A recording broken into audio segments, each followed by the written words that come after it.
My friends, this is Valerie with Sure Scraps a Lot, and I am here for your tip a day in May for May 19th. Oh my gosh, it's already May 19th. I can't believe it. So I have a fairly short tip for you today. Today, I want to talk to you about using your Versamat. All right, this little baby is so useful. All right, on the one side, you've got a hard surface that's also a self-healing mat. And then on the other side, you've got a full foam. Now the foam makes this sort of stick in one place while you're working, so it doesn't slide all over your table.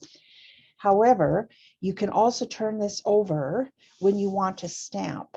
And then this gives you a nice, soft surface for doing your stamping, which is very important with acrylic stamps of any type. Not so much with the rubber stamps, but acrylic stamps need something behind them, especially if it's a large stamp set or stamp that's got a large surface area of ink. It needs something like this to give it a little bit of kickback. All right, so this is perfect. Then you never have to worry about taking a sponge or foam with you when you go because you already have your Versamat. Okay, another thing I like to use with my Versamat is this little guy here, which is called a sticky grid. They are made by Sizzix, and they come in various sizes, but I like to use the little ones. All right, and they come in a pack, I think of 5 or 6, 5, and they come like this. And then each one of them has the paper on either side to protect the sticky. And they're like a Post-it note on steroids. They're super sticky, but they peel off when you are ready. So I always just stick this down on my Versamat somewhere like this. And then I line up the paper that I'm using. And usually it's a 12 by 12 piece of cardstock, but it could be an 8.5 by 11. It could be even a card front. Okay, I use this to measure and get things straight all the time. Okay, so then you can see it's not going to move off of here. And when I am getting things lined up, all right, let's just say for argument's sake that I want to add this piece of mint to this piece of black cardstock, and I want the top edge to be approximately 5.25 inches from the bottom edge of the black. So that would be right here, 5.5 inches. I also want to look over here at 5.5 inches. Okay, and I'm going to put a little bit of adhesive on the back. Then I'm going to start here. I'm going to even it up with the black cardstock at 5.5 inches. And then I'm going to slowly lay it down and make sure that it is meeting 5.5 inches on this side as well. And that way you'll know, because you've already put your paper on, your background paper on the Versamat straight, you're going to know that this piece is also straight. And that's all there is to it. You can do the same thing going this way. If you want to put a piece that's 2 inches from the left side, put your adhesive on the back. Okay, start by lining it up on the top edge or the bottom edge, doesn't matter, at 2 inches. Okay, and now I can see here at the bottom that it's off a little. So all I have to do before I press down heavily on my adhesive is just make sure that I'm meeting 2 inches here as well. And then I know that this is going to be a straight line. All right, simple as that, simple as that. And then when you're all done, okay, you can just pull this off and your sticky grid is there, or it could be on the back of your paper to pull off. That happens too. Ready for the next project. Okay, and then I also wanted to show you how you can use it for a few other things. All right, so I'm just going to move my sticky grid down here. Okay, now this edge where it says Sizzix has no sticky on it, and so you can lift it and then pull easily. All right, so I'm going to line up this is my card front. I'm going to line it up along 4 inches. It doesn't have to be right at 1 inch or 1 inch. I also should mention that you can use other types of double-sided low tack tape as well. It doesn't have to be a sticky grid. It's just, I like the sticky grid, so that's what I use. All right, so now I want to I want to decide, I'm going to decide where I'm going to put my sentiment on this card front. And I'm going to mark, I don't need my ruler, I don't know why I got my ruler out. I'm going to mark half. All right, so I know I've got a 4 1/4 inch card going across the side. So half of that is 2 1/8. So I'm going to count over 2 1/8. I'm going to put a little mark right there.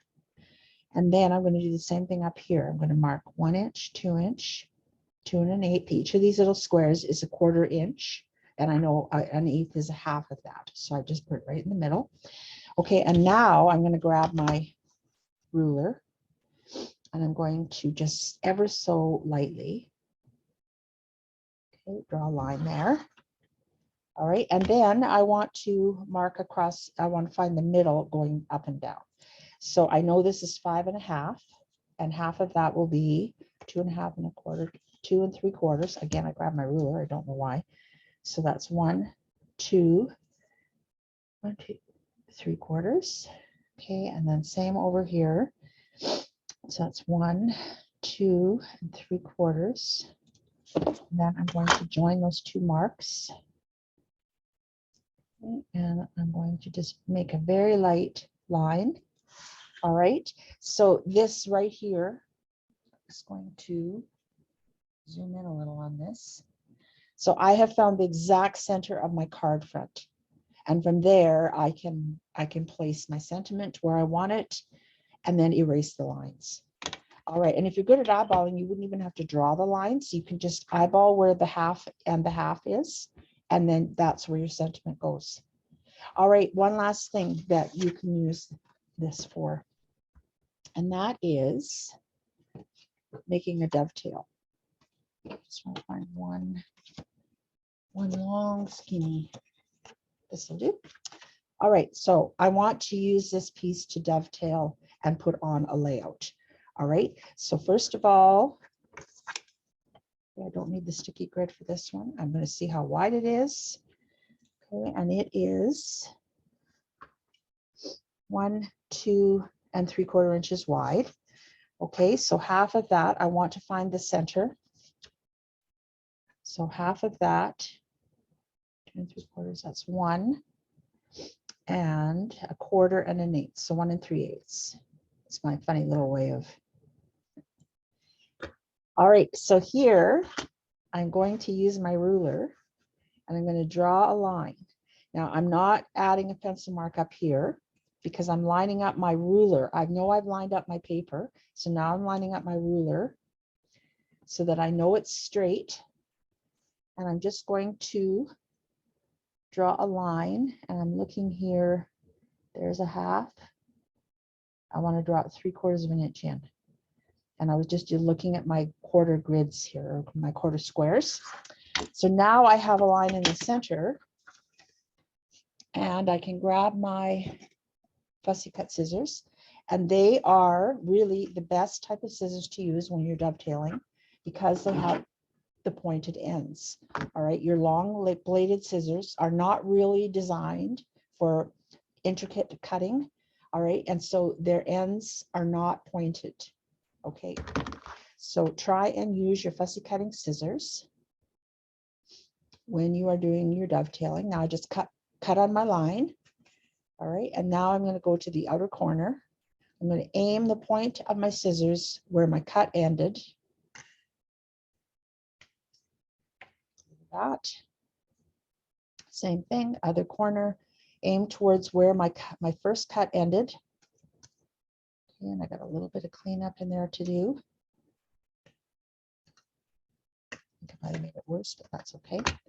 All right, so there you go. I now have my dovetailed piece to add as an embellishment on my layout. Okay, so there you go. That is using your Versamat, some handy dandy ways to make sure you get your money's worth out of it. I hope that you can find at least one thing that you found useful tonight, and make sure and press the like button at the bottom of this video. And this is Thursday. No, it isn't Thursday. Just a minute. I think it is Thursday. I said Wednesday. I did. It said Wednesday, May 19th. It's Thursday, May 19th. Okay, so getting back into the real world here. because it's Thursday, I will be off for Friday, Saturday, Sunday, but I will see you back here again on Monday, I'm just double checking, May 23rd for another tip a day. Thanks for watching.